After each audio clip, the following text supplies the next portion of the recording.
Salam pendengar setia RRI Banten, pendengar yang dikasihi Tuhan Yesus Kristus. Selamat kita berjumpa kembali dalam renungan firman Tuhan, dan kiranya pendengar semua ada dalam keadaan baik, sehat, penuh sukacita, kuat di dalam iman, dan berlimpah di dalam berkat-Nya Tuhan. Sebelum kita mendengarkan kebenaran firman Tuhan, marilah kita berdoa terlebih dahulu. Bapa kami yang di sorga, Bapa di dalam nama Tuhan Yesus, kami berterima kasih dan kami bersyukur untuk segala berkat kemurahan-Mu, pimpinanmu hari lepas hari. Untuk kesempatan di hari baru ini, kami ada karena anugerah-Mu. Saat ini kami mau mendengarkan kebenaran firman-Mu. Urapi kami, Roh Kudus, agar kami mengerti dan mentaati akan setiap kehendak-Mu. Dalam nama Tuhan Yesus Kristus, kami berdoa. Haleluya. Amin. Pendengar yang dikasihi Tuhan, ayat firman Tuhan saat ini terdapat dalam kitab Kejadian, pasal 17 ayat yang ke-21. Tetapi perjanjianku akan kuadakan dengan Ishak yang akan dilahirkan Sarah bagimu tahun yang akan datang pada waktu seperti ini juga. Pendengar yang dikasihi Tuhan, dalam perenungan firman Tuhan ini, saya akan memberikan tema berjalan dalam waktu Tuhan.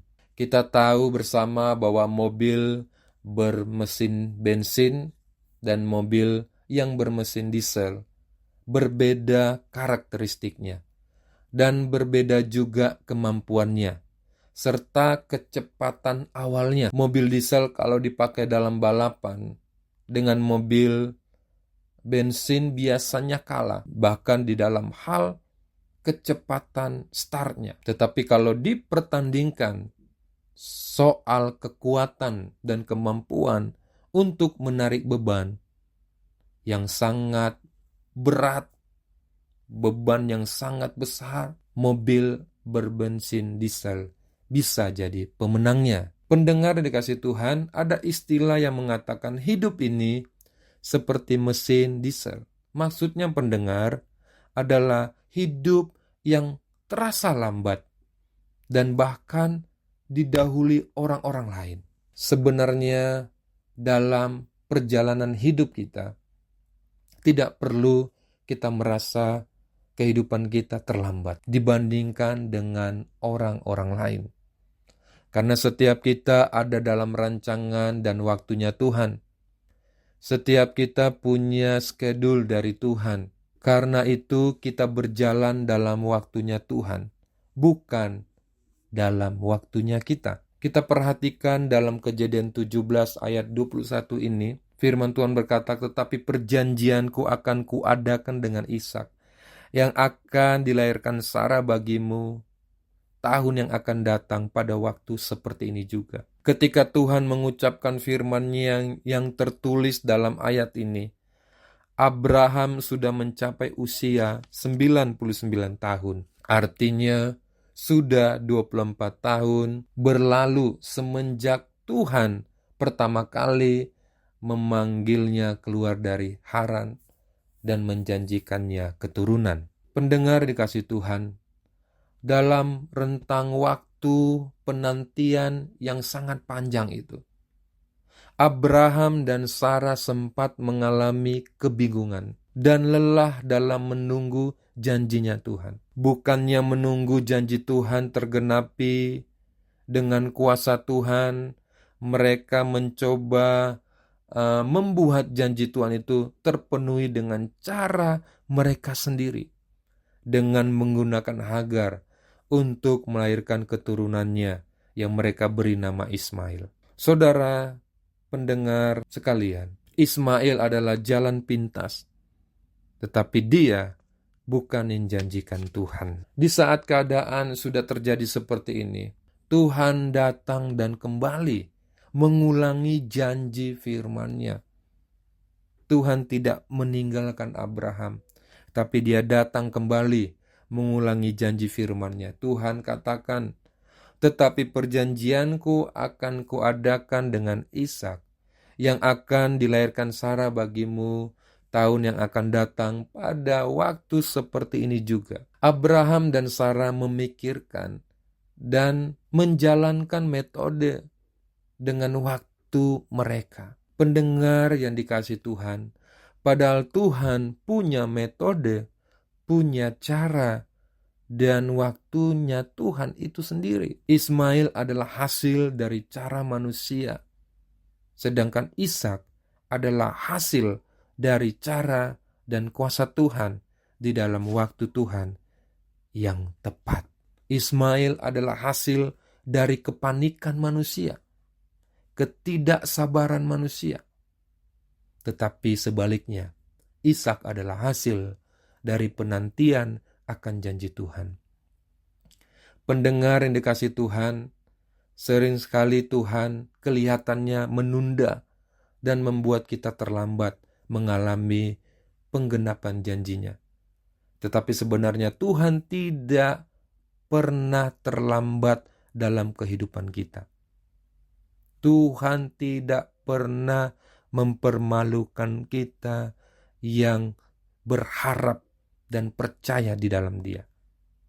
Saat segala sesuatu kelihatannya terlambat, mungkin bagi kita sebenarnya kebenarannya hal tersebut bagi Tuhan adalah waktu yang tepat Dia berikan kepada kita. Segala sesuatu mungkin tidak kelihatan, bahkan mustahil. Disitulah justru Tuhan menunjukkan kuasanya.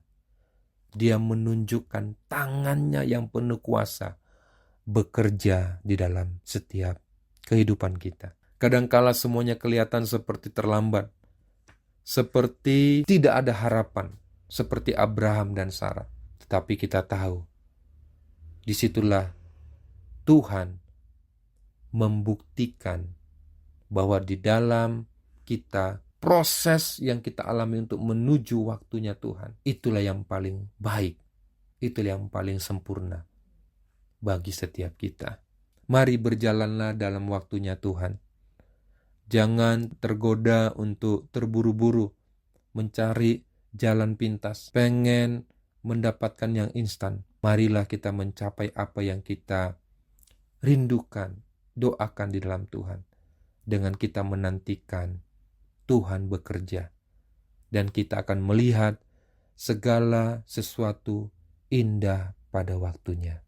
Pendengar yang kasih Tuhan, biarlah dalam renungan yang singkat ini kita bisa mengambil kebenaran yang menguatkan kita, bahwa Tuhan saat menjanjikan sesuatu dalam kehidupan kita, meskipun kita tidak tahu kapan waktunya, meskipun seakan-akan tidak terlihat, meskipun kita menghadapi fakta yang realita dalam kehidupan kita sangat berat, tapi ingat, Tuhan katakan perkataannya ya dan amin, dan Dia tidak pernah terlambat. Dia punya waktu yang tepat bagi setiap kita. Mari kita berdoa. Bapa di sorga, kami mengucap syukur buat kebenaran firman Tuhan yang sudah kami dengarkan, memberikan kami kembali kekuatan, sukacita, penghiburan di dalam situasi yang saat ini yang kami alami. Sering sekali kami seakan-akan melihat janji-Mu terlambat, seakan-akan segala sesuatu seperti ketinggalan. Tapi firman Tuhan menghiburkan kami kembali, menguatkan kami kembali, untuk kami tetap berharap dan selalu berharap di dalam menantikan Tuhan, serta membuat kami percaya, bahkan di dalam waktu-Mu, Tuhan, segala sesuatunya pasti indah. Kami mau melangkah dalam waktu Tuhan, bukan dengan waktunya kami. Kami mau melangkah dengan cara-Mu Tuhan, bukan dengan caranya kami. Pimpin kami dengan Roh-Mu yang hidup, untuk kami tidak salah melangkah di dalam kebenaran-Mu. Berikanlah kami Tuhan, di setiap hari-hari kami dapat melihat kebaikan-kebaikan Tuhan, dan ajari kami supaya kami bisa memiliki pengharapan yang kuat di dalam Tuhan. Kami juga berdoa Tuhan, biarlah Tuhan menolong setiap kami yang lagi bergumul di dalam setiap pekerjaan kami, usaha kami, perekonomian kami, finansial kami, bahkan pergumulan di dalam keluarga kami. Biarlah Tuhan menjamah dan melawat kami dan memberikan kami jalan keluar yang ajaib. Kami juga berdoa, berkatilah bangsa kami, Indonesia, biar Tuhan pulihkan bangsa kami. Tuhan pulihkan ekonomi bangsa kami dan berikan kesejahteraan bagi bangsa kami, kedamaian, keamanan, biarlah salam bagi bangsa kami Indonesia. Terima kasih Tuhan, kami mengucap syukur di dalam nama Tuhan Yesus. Salam pendengar dikasih Tuhan, terima kasih buat kesempatan ini. Tuhan Yesus memberkati buat renungan firman Tuhan yang sudah kita dengarkan hari ini. Tuhan Yesus memberkati kita. Salam.